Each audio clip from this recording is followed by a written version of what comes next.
Nos encontramos aquí en Uruguay, en Montevideo, en la UDELAR, en la Facultad de Ciencias Sociales. Estamos en este caso con Patricia González Viñoli. Ella es la presidenta a cargo de las cuestiones de género y feminismo dentro del Frente Amplio, politóloga, militante, frente amplista, directora del proyecto de la FES, entre muchas otras cosas que podríamos nombrar, pero la intención de hoy es poder hablar sobre las trazas de la dictadura en democracia, cuáles son las posibilidades de la construcción democrática en el marco, por ejemplo, de un partido militar en Uruguay, un partido con raíces y muchos representantes del ámbito militar. ¿Cuáles son las marcas en un país en donde a veces el acceso a la justicia, sobre todo en cuestiones relacionadas con basadas en derechos humanos, bueno, es dificultosa, pero hay un camino muy importante que se está dando con novedades en las últimas horas también muy fuertes. Patricia, gracias por estar aquí en Claxo TV. Gracias. Un gusto enorme para mí.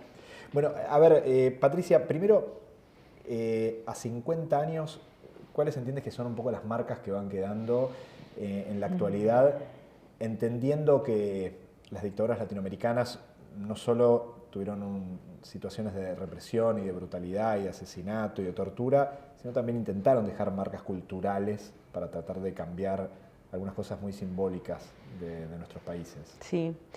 El otro día escribía un artículo para Chile en el marco también de los 50 años que estamos ¿no? Estamos como viviendo el mismo proceso común y que nos pasa una cosa a nosotros. Yo nací en el 86.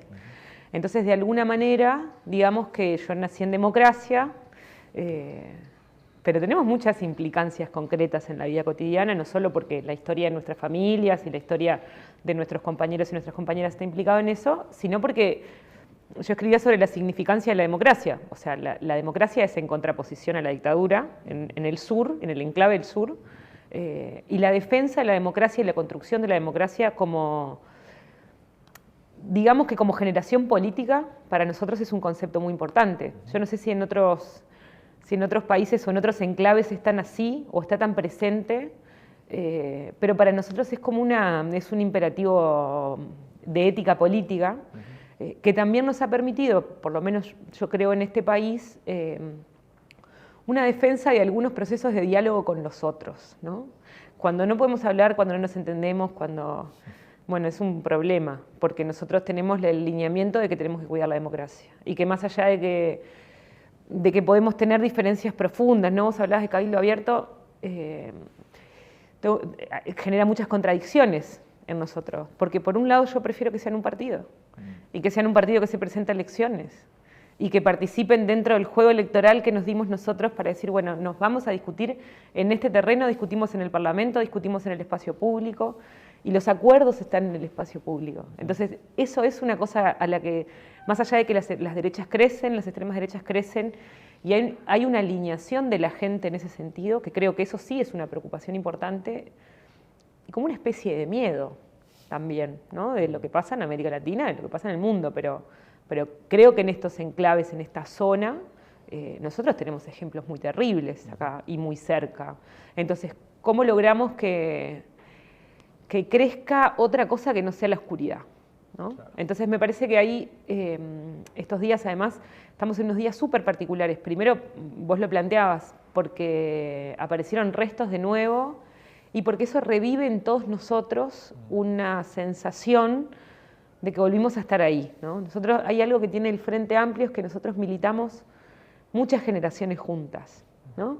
Nosotros militamos con gurises más jóvenes, ¿no? Adolescentes, jóvenes de 20añeros, pero también con muchos veteranos. O sea, nuestros compañeros tienen en el cuerpo muchas de esas marcas. No es que es otra gente. Esos compañeros, yo le digo a mi hija cuando vamos a la marcha del 20 de mayo, esas personas son nuestros compañeros. O sea, es parte de nuestra historia de la subjetividad política, ¿no? De una generación de militantes como nosotros que dedicaban muchas horas de su vida a tratar de que el mundo sea un lugar mejor. Entonces eso tiene un impacto en nuestra construcción. Y toda esa contradicción que genera, qué bueno que aparecen restos, qué terrible porque en realidad nos estamos alegrando de que aparezcan restos, las expectativas de las familias, ¿no? De quién puede ser, de quién no puede ser. Otra vez a revivir eso, decir, bueno, hay sobrevivientes. El otro día escuchaba a un historiador decir, al fiscal decía, bueno, demoró mucho tiempo en que mucha gente se sintiera víctima, ¿no? Y creo que ahí ponerle el feminismo tuvo un planteo súper interesante de las veteranas y veteranos que en un momento denunciaron violencia sexual y que se hizo una causa concreta de decir, sí, bueno, además de ser víctimas del terrorismo del Estado, de la violencia, nosotras sufrimos una violencia distinta. Y eso, la interpretación de las mujeres y del impacto sobre el cuerpo, sobre tu sexualidad, sobre tu vida, es un proceso muy doloroso. Que creo que también en eso de los intangibles de la ola feminista y de las cosas que permitió, me parece que ahí hay un hallazgo súper interesante. Creo que otra cosa que pasó en estos días que nos ha interpelado muchísimo es esta filtración de unos archivos, que tiene archivos de inteligencia, en democracia y en la dictadura, con confesiones de compañeros y compañeras en tortura, que nos ha movido a todos, que hemos encontrado nuestros padres, nos hemos encontrado nosotros en las listas de los consejos estudiantiles, en la militancia estudiantil, o sea, y vuelve otra vez en discusión de, bueno, ¿qué se puede en democracia y qué no se puede? ¿Qué implican los procesos dictatoriales y qué implican sobre las personas, sobre la vida de las personas, sobre el trayecto de las personas? Y creo que nosotros tenemos en nuestra zona, tenemos unas implicancias enormes. En ese camino, Patricia, tú decías como en el marco, prefiero tener un partido militar en el marco de la democracia que por fuera especulando y generando otras cosas. Pero ¿cómo se hace si hay lógicas negacionistas o más que negacionistas que plantean que hay presos políticos dentro de los militares detenidos? Digo, ¿cómo se hace con eso? Porque eso parece un juego que se corre del marco democrático y sumaría, vimos sectores de ultraderecha en otras partes de la región que cuando acceden al poder ya directamente hay cuestiones profundamente negacionistas, corridas del marco del juego democrático habitual. Lo que pasa es que la democracia es una construcción y creo que eso para mí es súper importante, no es un establecimiento, no es un estándar, no es una ley, no es solo la Constitución, no es solo votar, es una construcción política cotidiana. Hay gente que piensa eso, siempre hubo gente que pensó eso. Durante mucho tiempo, y yo sentí eso porque yo llegué a la militancia y yo voté por primera vez en las elecciones en el que Frente ganó las elecciones. O sea, yo soy esa generación del éxito, digamos, ¿no? Entonces, nosotros pensamos, y yo pensé que esa gente ya no existía más, había cambiado de opinión. Bueno, no, la verdad que no, y que esa gente existe, y que hay gente que piensa eso, y que la pregunta es cómo vos disputás ese relato de la oscuridad, y cómo vos disputás esos relatos, cómo discutís y cómo ganás la discusión. Yo creo que hemos aprendido, o tenemos que haber aprendido algo del proceso de Trump, del proceso de Bolsonaro, del proceso de Boris Johnson, de Ayuso, ¿no? de lo que vemos hoy, de la alternativa para Alemania creciendo rotundamente. Creo que tenemos que tener aprendizaje sobre eso. Y la construcción democrática implica que vos puedas discutir y debatir con el otro con la calidad que eso requiere. Hay una discusión histórica si se discute con el fascismo o no se discute, ¿no? Yo soy de las que piensa que las discusiones y los debates están bien, y son importantes y son necesarios, y que hay un ejercicio que hay que hacer de volver a explicar otra vez, ¿no? ¿Por qué no podemos matarnos entre nosotros? Es una cuestión de la condición humana. Para eso hemos creado la política, ¿no? Entonces, si nosotros hemos establecido la política para poder hacer acuerdos y para poder establecer los acuerdos de la sociedad en la que queremos vivir, quiere decir que hay personas que pensamos muy distinto y que tenemos estrategias y caminos muy distintos y muy diversos. Yo soy de izquierda, me reivindico como una persona de izquierda, quiero construir un proyecto de izquierda. Creo que hay gente que no lo es y hay gente que se reivindica como gente de la derecha y que quiere construir un proyecto de la derecha y que tiene posibilidad de presentarse a las elecciones para que la gente vote o no vote eso. La pregunta es qué vota la gente. La pregunta es que, ¿en qué medida, ¿no? En aquel cuento con la democracia se come, se vive y se educa, ¿no? Bueno, ¿cómo nosotros construimos democracias donde la gente se sienta por adentro, donde todos podamos comer? No logramos eso.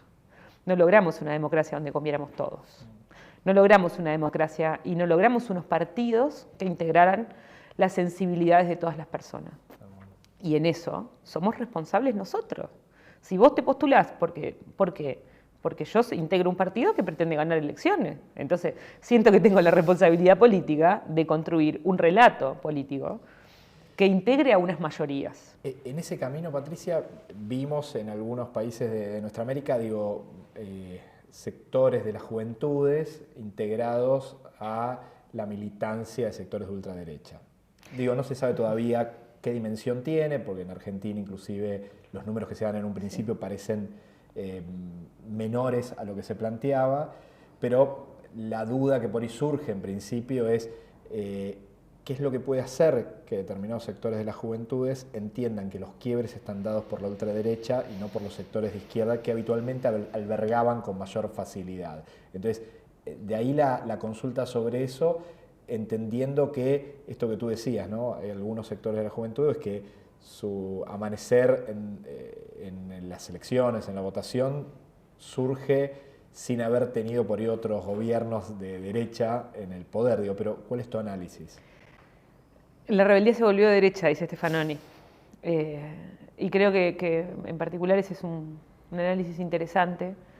Yo creo que hay un corrimiento mundial, ¿no? Y a veces cuando hacemos las interpretaciones muy locales, si bien yo creo en el pensamiento situado y creo que está bien mirar desde donde uno construye, porque creo que hay variables que son interesantes como explicaciones como esta, ¿no? Bueno, nosotros, la verdad es que ser joven y ser del Frente Amplio era lo más natural y en un momento también era su oposición al Frente Amplio, porque en el Frente Amplio había gente que quería votar un TLC con Estados Unidos y es muy difícil tener 20 años, militar en el movimiento estudiantil y defender eso. O sea, ¿no? Entonces, eso no pasa en los partidos, nos pasa a nosotros, o sea, te pasa en tu construcción cotidiana, que es difícil para una juventud sostener el pragmatismo que requiere el gobierno. Para ser gobierno tenés que hacer cosas que desde la juventud son polémicas. Vos necesitas una juventud que te diga, o por lo menos si te consideras de izquierda, necesitas que la juventud te recrimine cosas. O sea, hasta acá. E integrarla y que te ponga límites, ¿no? Porque hay por lo menos yo pienso eso, que hay una función histórica de las juventudes, que es el intento de transformar la realidad de forma permanente y no considerar que vos ya entendiste cómo era la jugada, porque uno va envejeciendo, aprende cosas, pero también se vuelve más conservador. No es que todo el mundo sea conservador, pero el envejecimiento, ¿no? El compañero presidente del Frente Amplio dice, yo a los 30 años me tiré de un lugar agarrado de un pie, ¿no? Hoy no haría eso, ni loco. O sea, a los 60 años no haces esas cosas. Y yo, después que tenés hijos, te das cuenta que hay cosas que ya no haces. Por eso necesitas, para mí, la construcción tiene que ser intergeneracional. Sí pienso también que hay épocas oscuras de la humanidad, ¿no? de la civilización. Ahora entraba y veía ahí un cartel que decía crisis civilizatoria. Yo no sé si tenemos una crisis civilizatoria. Yo creo que hay tensiones que van transformando la historia de la humanidad y que estamos en un momento oscuro. Veníamos en un tiempo bastante oscuro. Creo que de alguna manera la falta de respuesta a esa promesa ideal de las izquierdas que demoraron mucho en llegar al gobierno, por lo menos en Uruguay, y que cuando llegan al gobierno transforman mucho, pero también dejan mucho por hacer. Claro. Y después para mí hay una cosa también de fondo que tiene que ver con algo más subjetivo de para qué sentido tiene la vida. Estamos un poco en ese momento, ¿no? Nosotros tenemos, y eso está estudiado por la pandemia, ¿no? La pandemia fue un momento súper clave en un trauma que no hemos procesado ni ahí, o sea, y creo que todos lo vivimos, ¿no? 2020-2021 fueron un año entero que duró 15 años en la vida de una persona, con cosas que ya después no hablaste con nadie, o sea, vivimos cosas que después no volvimos a hablar con otra persona, ¿no? Qué terrible, sí, cerramos la conversación sobre la pandemia. vendrá otra generación a procesar esa herida y ese trauma. No podemos ser nosotros. O sea, no vino solo la pandemia, vino también con una cantidad de conflictividades. No. Y una oscuridad a la que te sometió a tu propia oscuridad, ¿no? Te sometió a tu tristeza y a tu tristeza y a la del vecino de al lado, y a lo que pasó, y al aumento de la pobreza. Y aparte con unas lógicas en que el cuidado a veces estaba en la grupalidad y otra vez estaba en el individualismo, ¿no? No, total. Lo que pasa es que cada uno hizo lo que pudo con el recurso que traía, ¿no? Entonces, no solo el capital social, el capital intelectual, el capital cultural, pero incluso con todos los capitales del mundo, vos estabas encerrado en tu casa, o sea, con tus hijos, ¿no? Yo tenía una hija de 3 años en ese momento. O sea, hay cosas que no quiero recordar de las que vivimos ahí. Y me parece que eso también genera o sea, estamos transitando esa pospandemia, nosotros tenemos un aumento muy significativo de los suicidios, y hay algo, el otro día lo conversaba con un compañero que muy joven, ¿no? Que decía, bueno, nosotros estamos en una reforma educativa que intenta ir a las competencias, entonces te dicen, vos estás re bajón, coso, y el otro quiere medirte cuán competente sos, para qué mundo, para quién, y qué es vivir, y si vivir es ir a trabajar, volver, lavar los platos, hacer la comida para el otro día, acostarte a dormir para levantarte, ir a trabajar y volver a lavar los platos, es un bajón. O sea, nadie quiere vivir así. Entonces, porque los salarios te permiten eso, porque los salarios no te permiten necesariamente salir, porque no podés... Bueno, entonces... Y porque también nos acostumbramos a vinculación adentro de casa, en el celular y en las redes y en el Instagram, y vivimos ahí, ¿no? Hay una parte de la vida de nosotros que es una metavida. Y eso no son dos cosas distintas. Claro. O sea, vos un poco vivís ahí, un poco vivís en el acá, y todavía nosotros no sabemos cómo ser felices ahí. Y creo que hay una discusión que tenemos que volver a dar siempre, ¿no? Yo soy de la escuela de Mario Benedetti, y creo que la poesía latinoamericana marcó rumbo político en los 70, ¿no?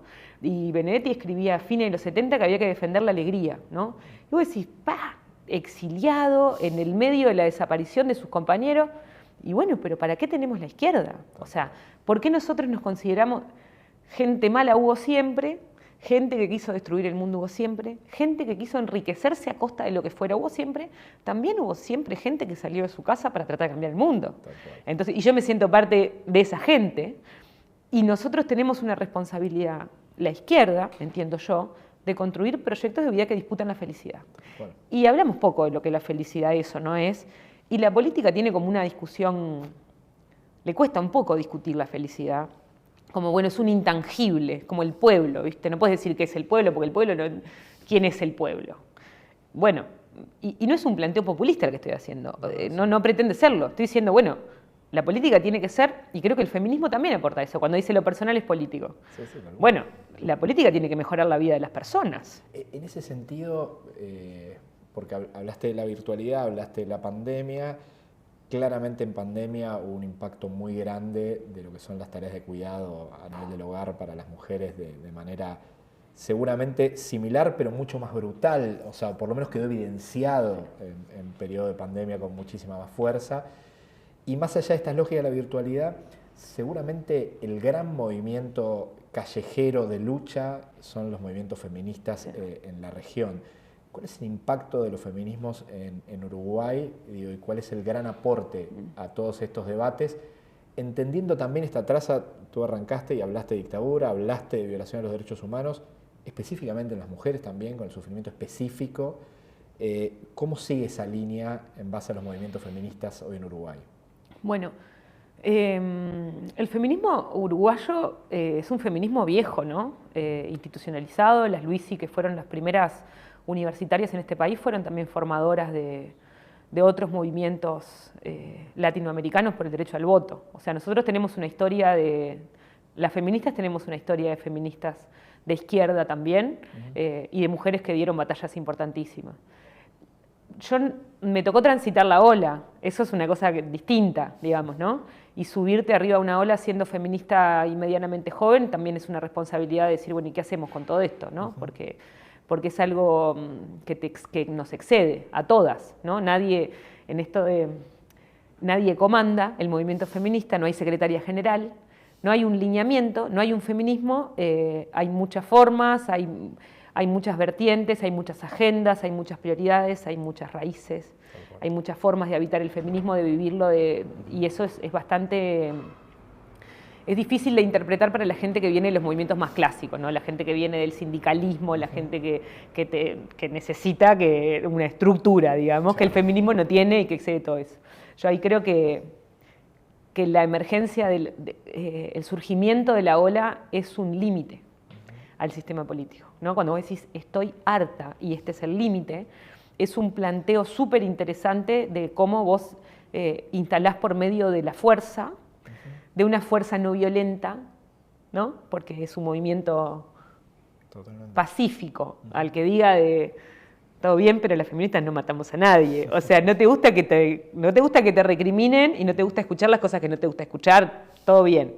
Pero es un movimiento pacífico y que por medio de la movilización ha dicho, hay límites sociales sobre los que no se puede pasar. Y creo que puso en agenda... y ese es el feminismo al que yo adhiero, ¿no? A un feminismo de izquierda que pone en agenda que, bueno, a ver, las mujeres somos más pobres, las mujeres cuidamos más, las mujeres sufrimos en el cuerpo mucho más la desigualdad, criamos mayormente solas los gurises en muchos espacios, son las mujeres solas con sus hijos, tenemos menos capacidad de acceso a un montón de lugares, y los temas que nosotros consideramos que son importantes no son importantes para la política. Bueno, mi amigo, vamos a tener que redistribuir lo que consideramos importante porque nosotros necesitamos que la política resuelva algunos problemas de nuestra vida cotidiana. Los cuidados son esos, es eso y es central, pero también es el mercado de trabajo. Entonces, discutamos el mercado de trabajo, discutamos el modelo económico, discutamos el modelo de desarrollo, discutamos el modelo de la desigualdad y cómo la desigualdad se pone arriba de las mujeres negras también. No solo de las mujeres negras, de las mujeres indígenas, o sea, quiénes somos las mujeres más empobrecidas, ¿no? Y de qué historias y de qué familias venimos, y no es lo mismo, y habrá mujeres que lucharán por algunos techos de cristal de las mujeres empresarias, no es mi caso, no, me parece bien que se haga, ¿no? En esto de somos muchas, hacemos muchas cosas, pero creo que en lo concreto la izquierda tiene que dar una respuesta muy material. Cambió la vida de todas las personas. Cambió los almuerzos familiares, cambió el vínculo con tus padres, cambió el vínculo intergeneracional, cambió la crianza de las niñas, cambió todo. Fue un cambio cultural abrupto, que tiene 1000 cuestionamientos y construcciones, pero que yo creo que es yo, por lo menos como lo vivo yo, creo que tiene una cuota muy importante en esto de la disputa por la felicidad. Porque vos estás diciendo, bueno, desaparecen gurisas, matan gurisas, hay redes de trata, matan mujeres, o sea, hay cosas que son muy terribles, ¿no? Trágicas, pero nosotras nos juntamos a bailar también.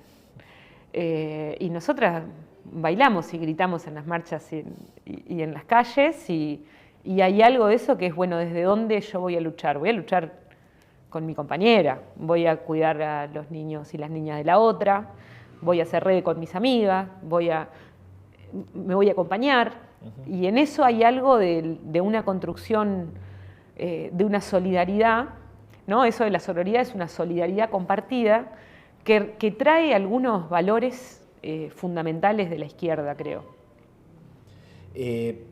Por último, en relación a toda esta charla, digo, y avanzando sobre lo que se viene, es el marco político.